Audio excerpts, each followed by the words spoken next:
biyya keenya irratti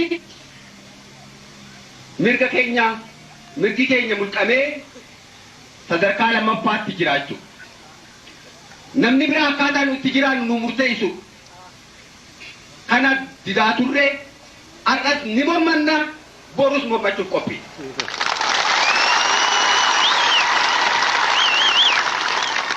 Gurraachi adiin diimaan yookaan immoo magariisni yoo jiraates kan samirraa bu'ee dhufullee osoo kan argamu ta'ee eenyu jalatti biyya keenya irratti kana seera kanaan bulii heera kanaan bulii akka dabbuun hin jedhu akka jiraachuu hin feenu jechuudha.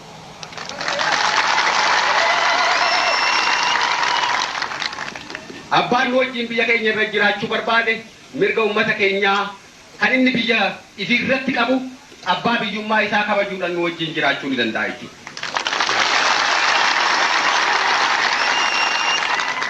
Oromiyaa irratti yoomillee taanaan murteessan uummata Oromoo qofaa jennee tamanna.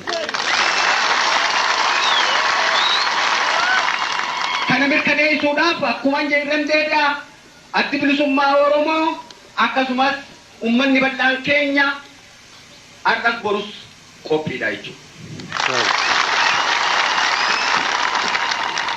Humni qabsoo keenyaa kan har'a argitanii fi kan kanaan dura ture kan borus qabsoo kanaaf hiriiru akeeka adda bilisummaa Oromoo fi akeeka ummata bal'aa Oromoo kana bakkaan ga'u kan qophaa'e jechuudha.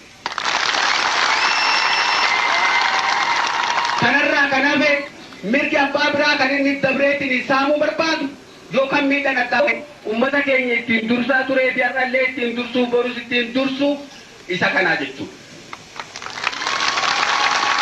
Kana ummanni keenya hanga maayyiitti nuu fudhachuudhaan akka adda bilisummaa Oromoo jalatti hiriiree fi tinnisee hanga maayyiitti akeeka ofiitiin xabaafachuudhaan akkuma ummatoonni biyyi biraa biyya fi irratti kabajamanii jiraatanitti kan kabajaa ifi harka ifiitti galfatee jiraatu ta'uu qabsoo bifa barbaachisa hundaa'uu haala nagaa keessatti akka nagahummaa danda'ametti haala biraa keessatti immoo akka barbaachisatti akka itti ummanni keenyaa qophaa'u jenna.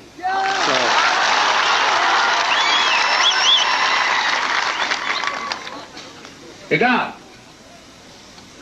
leenjifamtoonni keenya kanarraa hamilee mirga uummata Oromoo bilisummaa Oromoo guutuu argamsiisuuf kabajsiisuutiin kan qophaa'an kan mirga uummata biraa kabajan kanneen naamusaan ciman kan uummata keenya fi uummata cunqurfamaa biraas rakkina keessaa bahuudhaaf qophaa'oodha ta'uu isin ibsaa asitti argamtanii gaasirna keenya kan humna kanaa eebbisuudha irraa qooda fudhachuu keessan isinis baga gammaddan jechaa nus gammachuu qabnu isiniif ibsaa kanuma inaatu akeetu muradhaa injifannoo uummata Oromoo.